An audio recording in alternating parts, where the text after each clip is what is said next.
as developers needed to change. We needed to reinvent ourselves. And you'll hear me continually saying reinvent, because you can never stay the same forever. You need to continually look at your products, change them, improve them to stay ahead of the game. And I think that's what we at Rabie have managed to do. The late 1980s were still not democracy, but we could see what was happening. Murray and Roberts had large land holdings in the townships across South Africa, in Durban and especially in Johannesburg. This is Alex Zandre. This was on the other side of the river. They had 700 plots. We built a beautiful show village, furnished it, presented it beautifully, and in 2 months we had sold all 700 houses, showing the pent-up demand for housing in the new, what was to be our new emerging market. And we talk about BE. We did BE before it was even invented, because we did it because we wanted to do it. We wanted to make a difference. Jeff Mashicha was our partner there from Soweto. The 90s come and go. We also understood that government was, the parastatals were starting to look at alienating land. The first one was Intersight, who controlled the land around the stations in South Africa. And we saw the opportunity of putting shopping centres at the stations where the communities could walk, pick up their goods and go home. And we, together with KK Kombi, there's a picture of him there, developed the Younger Shopping Centre, the Younger Junction, which fits between Gugulethu and Manenberg, right in the middle. 1989, heart of apartheid, limpet mines, but we were there, boy, we were there. Now, try to explain to your anchor tenant, Pick n Pay, that you want to show them a site where their future lies, and you want to go into Gugulethu, just take a walk around the station, and that was the easiest deal, because it was done before I even had to go anywhere. They were scared, nervous, but it worked like a bomb. So, okay, this gentleman, KK Zutulele Kombi, was a partner of ours. He arrived at my house in a taxi in 1989, and he said he's got a vision. He wants to do property. He hasn't got a clue how to start it or do it or get involved. And we went and did many things with KK on a 50-50 basis, and we still today have a great relationship with him. Right, then came the exciting times, the release of Madiba, and how could we make a difference? This was another shift. How could we develop housing on state land? So what was the anchor that we could try and get the numbers to work? And of course it would be the poorer communities. So if we could take the guys that were living in shacks, move them out of the shacks, provide formal housing for R1 on a big tract of land, state land, and Marconi Beam was one, 300 hectares, it was owned by Telkom. Do the urban plan in a mixed-use area so we could bring people back, instead of pushing people away, bring people back to the cities, bring back people back to the place of work. We rehoused 20,000 people and built 4,500 houses together with the facilities and unlocked 280 hectares of industrial land just outside Milnerton. Now you can imagine the first meeting between the guys on the left who were living in the squatter camp, very PAC, ANC was conservative, and on the right-hand side, the very verkrampte oaks who've lived in Milnerton all their lives. So I was the chairman of the meeting. They came to the town hall. We were going to present the plan, how we were going to rehouse the squatters on the land in Milnerton. They weren't going anywhere. So the guys arrived from the right wing with their R1s and all they opened the boot to show me, and the guys on the left, they arrived with their machetes and everything. And we had a very interesting meeting, but at the end of the day, we had arrived at an urban plan where everybody accepted that we were going to do this, and that's what happened. About 10 billion rands worth of development, and it's there to be seen.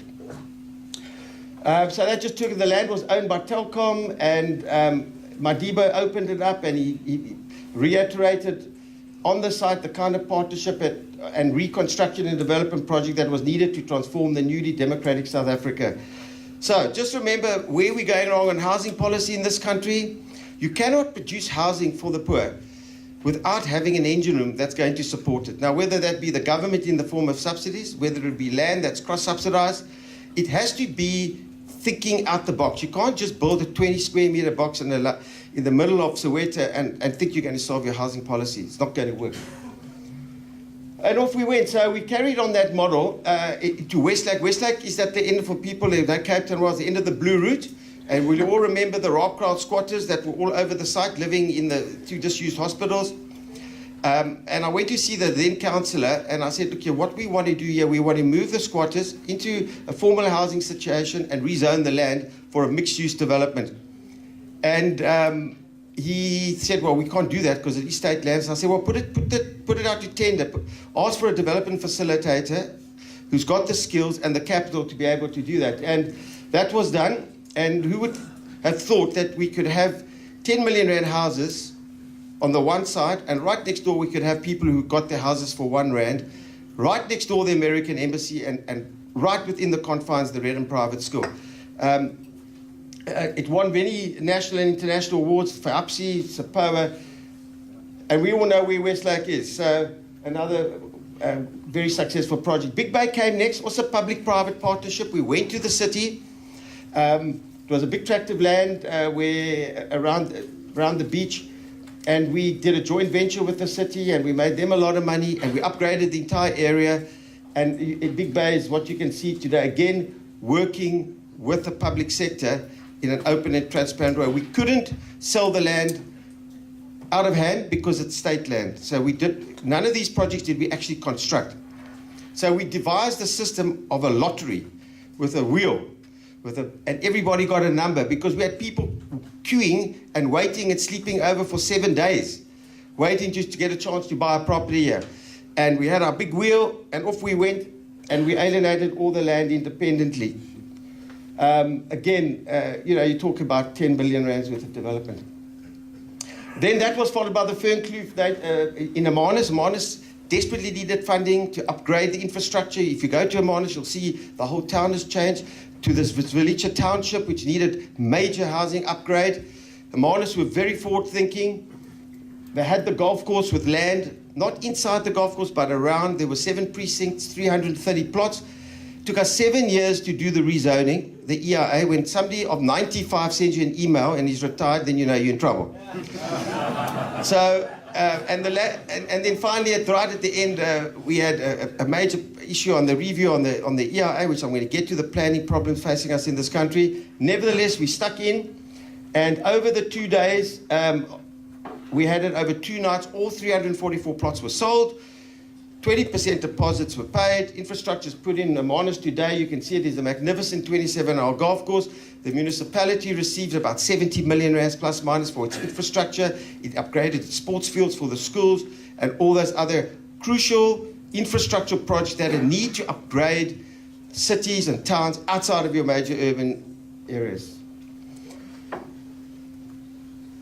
All right, this is, people talk in your lifetime about a boom or something that you can't believe in terms of demand. Now, we could see it coming in the late 90s. The interest rates started to come off a bit. We could see that our house prices were low. Land was difficult to rezone.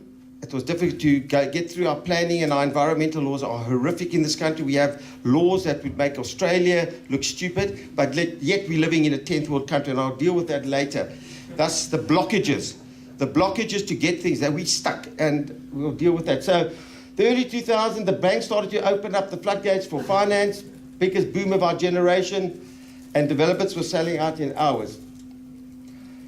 Then, they called it the deal of the century. 2004, we bought Century City. Now, Century City was owned by the banks because Monex had started it, had built a canal walk and the theme park, had spent R1 billion, and they had got into trouble, had gone bankrupt, and Nedbank took it over. And we were quite sure about Century City. It was just like in the middle. We were more southern suburbs and northern suburbs. And but we knew it was a great site. So what happened was we bought it for 120 million rands, and that was 1.4 million square meters of bulk. That is what Century City is, and I'll show you the pictures. We are currently at about 950,000 square meters, so we've still got 500,000 still to go.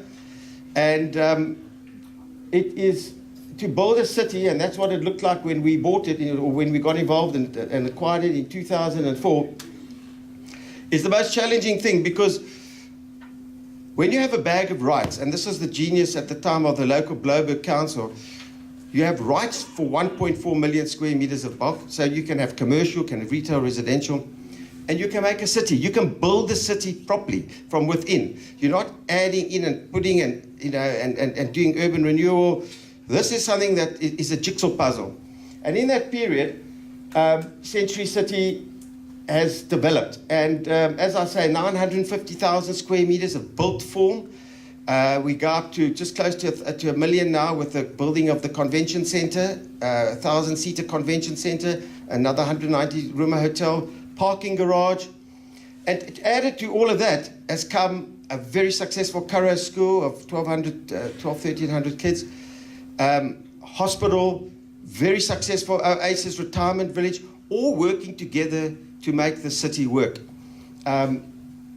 We've built over 4,500 apartments, and there is less than 1% of units available for sale.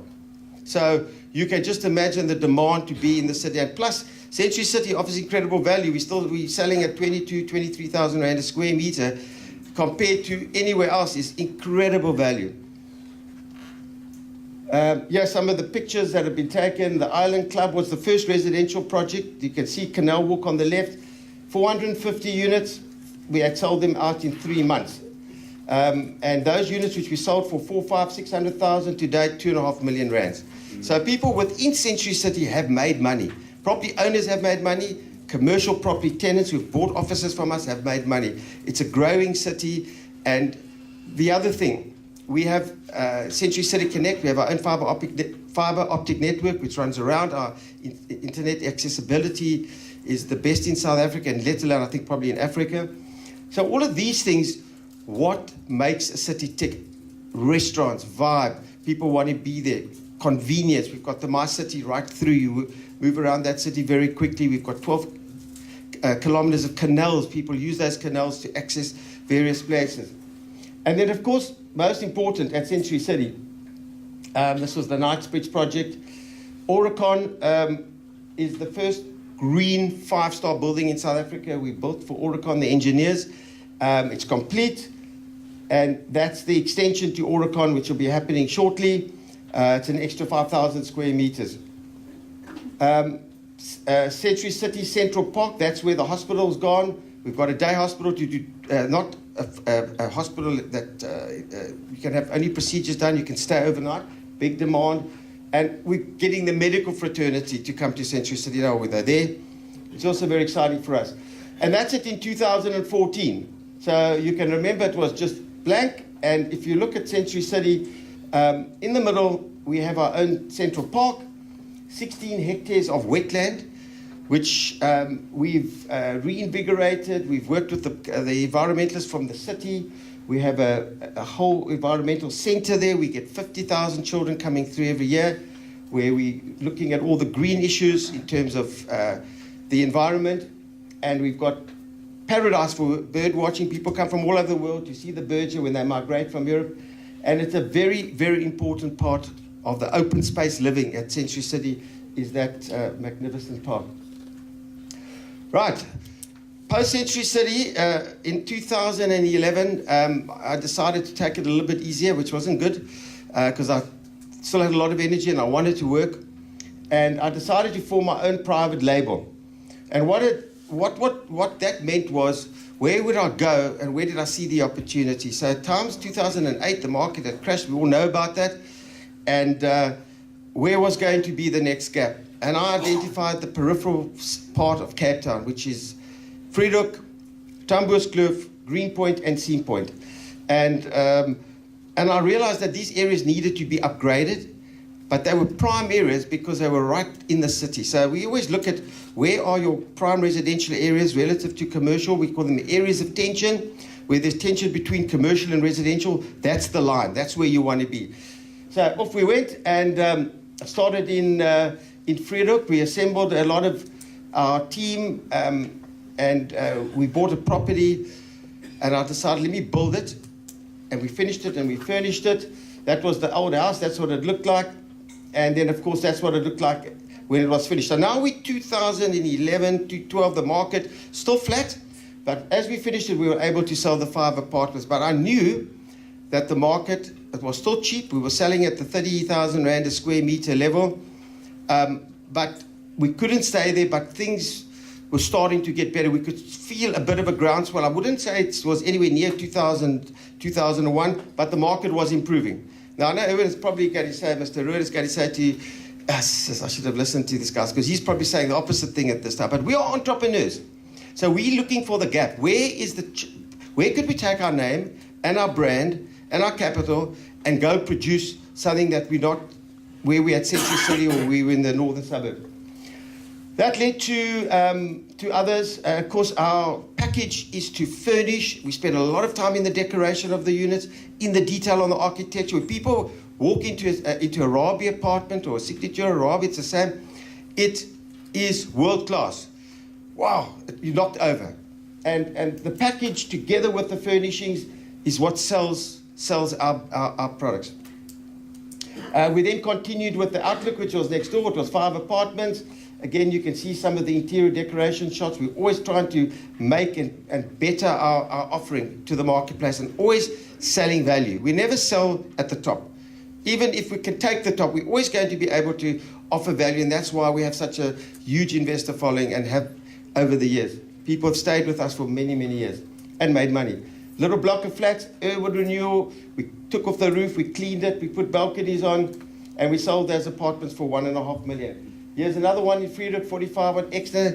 Prices started to go up. We were around the 3 million Rand range here. We then moved to Sea Point. Sea Point, and at the same time, ironically, in 2012, the city brought out a new zoning scheme, and that has made a huge difference in these markets because it allows better flexibility and better use of the land. So you don't and are not caught up in going to neighbors in the side spaces. You're allowed to build on boundaries, so you're not getting delayed and there's trauma and you're never able to get your projects off the ground. That was in Sea Point, Missouri. The future developments coming up are Ivanet in Fredericks, 11 apartments. The Richmond is a Greenpoint Main Road. These are all under construction, by the way. The Reserve in Upper Sea Point, you can see we like the 7, 8, 10 unit schemes. People like small body corporates. People who are buying here are scaling down from big homes in Sea Point, Clifton, Camps Bay, Bishop's Court, Constantia, wanting to lock up and go. Big market. So you can't build a 60 square meter 2-bedroom unit because they won't fit their lounge furniture in. So you've got to build nice sizes and give the quality. There is a big, big market. And whatever we have, we sell very, very quickly. Off the plan. The address in Avenue Le Sueur, also very successful. The residence right next door, the Elger Kirk, there were 30 units together. This is right in the middle of Sea Point. So Sea Point is changing. Sea Point is being renewed. Sea Point's main road is being cleaned up. And because it's a popular area, people want to live in Sea Point. 10 years ago, Sea Point didn't have cut. It was degrading. Renewal wasn't taking place. Cities can't take, towns don't stay the same forever. You've got to keep on looking after them. And this is what urban renewal is about. 53 on Kloof, also up in the top part of Sea Point. The Chelsea is opposite Manno's. Everyone knows Manno's in Greenpoint Main Road. Greenpoint was the best and the benefactor of the World Cup. Greenpoint changed overnight. When that infrastructure went in with the roads and the fan walk, and you look at the paved walkways, and we are very, very optimistic about Greenpoint. Anywhere in the world, Greenpoint would be world class. It is, and it should be. It's right next to the waterfront. It's 5 minutes walk. Greenpoint prices are already up at the 40,000, 35 to 40,000, more like the 40,000 Rand a square meter. You want a 2-bedroom unit in Greenpoint, 18 to 20,000 Rand a month. Just want to intercede here. Bonds have been difficult. We know that. The banks have been difficult for good reason. And this is pushing the rental market. So you've got lots of people can afford to buy, but because they're commissioned, they can't get a bond, they're renting. So the rental market in the inner city has become very strong. And it's not only in the inner city, at Century City, we're already up at 12 to 15,000 Rand a month for a 2-bedroom unit. There's a massive demand for space. And therefore, we must be there to supply it. So that's the And then, before I get on to the final part, my summary, The planning issues and the environmental issues, NEMA and all these laws that have been put into place are making the rezoning of land almost impossible. Because if you've got one difficult person, one, can delay you up to 6-7 years. And he doesn't have to have a lot of money. He can duck and dive, and you get pro bono architects and pro bono attorneys. You do the work. And we've got huge blockages. Now, the city are aware of it. We are going to them. We're telling them. This is one of the big issues facing us politically in this country, service delivery. Let me put it into the vein of service. If you want to put in a sewer anywhere, you've got to go do an EIA. Why are you doing it? Why is it affecting the environment? We have to short circuit what they did in Australia. Melbourne's got 41 tower cranes going up at the moment in the CBD of Melbourne. Why? Because if a developer comes with a good product, with capital, with proper planning, he doesn't have to go wait in the queue for a guy that's building a garage. He gets, I wouldn't call it treatment, he's treated better, but he's in a queue whereby he's looked upon, and because time is money. To build these schemes, 4, 5, 6, 700 million, if you are delayed, it can wipe you out overnight. So we have to look at the environmental laws. There is a rationalisation taking place at the moment, but it's traumatic. And I don't think we're different to anywhere else in the world, by the way. It's the same in England, the same in New Zealand, the same in Australia. Although, if developers are respected and credible, and they've got big developments which are going to enhance the city, or there's an urban renewal project, or there's something that is benefiting the poor, they will get looked at in an efficient and correct way. We're not saying to the city of Cape Town, we don't want any shortcuts. All we want you to do is to work in the time constraints that the law puts forward to us. So,